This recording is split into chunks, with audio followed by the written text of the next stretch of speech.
ABŞ Avropanın təhlükəsizlik sisteminin zəmanətçisidir, qarantıdır. Və Avropanın neçə ölkəsində, Polşada, Rumuniyada, Almaniyada ABŞ-ın hərbi bazaları var. Və əgər Trump güzəştə getsə və ABŞ həmin ölkələr Avropanın təhlükəsizliyini təmin etməsə, onda ölkələr deyəcəklər ki, sən mənim ərazimdə, mən sənin hərbi bazalarını niyə saxlayıb icarə haqqı ödəməliyəm? Sən hansı burada bir tərəfdə Avropa tərəfdə. Bəli, mən özüm öz təhlükəsizliyimi təmin etməliyəm. Bəli. Onda mən öz ordumu yaratmalıyam. PESCO proqramı var. Avropa İttifaqının ordusunun yaradılmasına dair. Mən bu işlə məşğul. Almanya, Fransa və digər dövlətlər bunun tərəfdarıdır. Bax, bu məsələni qaldıra bilər Avropa İttifaqı. Bu isə Amerikanın daha da gərginliyə, yəni dünyanın Avropada Amerikanın nüfuzuna böyük zərbə vura bilər. Əgər Amerikalılar təhlükəsizliyini təmin etməsə. Yaxın gələcəkdə hər halda bu məsələlərə müəyyən sözsüz ki, aydınlıq gələcək. Amma bununla belə, əgər Donald Trump və Rusiya prezidenti Vladimir Putin danışığa gələcəklərsə, bu məsələdə Rusiya-Ukrayna müharibəsinin dayandırılmasıyla bağlı hər hansı bir danışıq olacaqsa, bu sözsüz ki, Ukraynasız olmayacaq. Yəni, bu danışıqda Zelenskinin olması da, yəni Zelenski kənarda qalacaqsa, bu artıq hər hansı bir ədalətli sülhdən söhbət gedə bilməz. Bir ölkənin taleyi həll olunursa, bir ölkə iştirak edir, hansı ki, müharibə iştirakçılarından biri, digəri kənarda qalırsa, demək burada mütləq şəkildə tərəflərdən biri uduzdurulur. Yəni, bu məqamda var. Amma istənilən halda bu məsələdə razılığa gəlinəcəksə, bu sözsüz ki, Cənubi Qafqazı təsirləndirəcək. Bu iki liderin razılığa gəlməsi, iki liderin bax bu müharibənin dayanması. Sizcə bu Cənubi Qafqaz necə təsirlənər? Bax bu iki lider dil tapacaqsa, müharibə ilə bağlı müəyyən razılığa gəlinəcəksə üç tərəfli.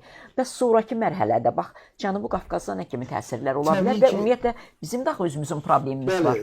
Ermənistan Azərbaycan arasında sülh müqaviləsi ilə imzalanmayıb. Amerikanın Rusiyaya güzəştə getməsi Rusiyanı daha da həvəsləndirəcək və postsovet məkanında bütövlükdə öz təsir dairəsini genişləndirmək və hətta lazım gələrsə istənilən ölkəyə təcavüz etmək deməli etməkdən çəkinməyəcək, bu iş daha düşəcək və Putinin planı əslində yalnız Ukraynanın hansısa şərq vilayətlərini tutmaqdan ibarət deyil. Putinin planı NATO'nun şərqə doğru genişlənməsinin qarşısını almaqdır və Polşa sərhəddinə qədər bütün Ukraynanı, Moldovanı işğal etmək, Qafqazı tutmaq və NATO'nun şərqə doğru genişlənməsi barədə Varşava bu 2008-ci il Buxarest sammitinin, sonra isə 2016-cı il Varşava sammitinin NATO'nun qərarı var. Bu qərarların ləğvinə nail olmaqdır. Trump bu qərarlara qarşı çıxa biləcəkmi? Trump o zaman NATO ölkələrinin, NATO rəhbərliyinin buna reaksiyası necə olacaq? Yəni Trump keyfi istədi, üzr istəyirəm, Trump'ın biznes maraqları tələb elədi, götürdü Ukraynada hansısa Donetsk'in bir hissəsini güzəştə getdi. Amma məsələ burasında ki, NATO'nun şərqə doğru genişlənməsi proqramı var. Və bu isə postsovet məkanında, Qaradəniz regionunda, təbii ki, Qaradəniz regionunda baş verən proseslər Cənubi Qafqaza təsir edir.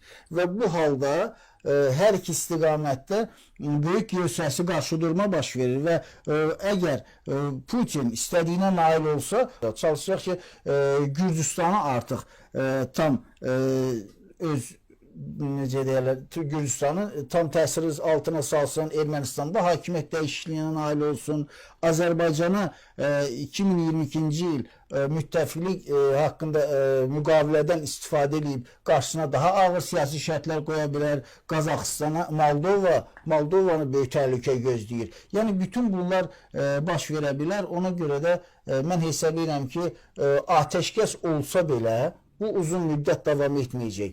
Hətta atəşkəsin baş tutmaması üçün Ukraynanın yaxın günlərdə Rusiya ərazisinə daha ağır zərbələr indirəcəyini gözləyirəm ki, Rusiyanı müharibəyə çəksin.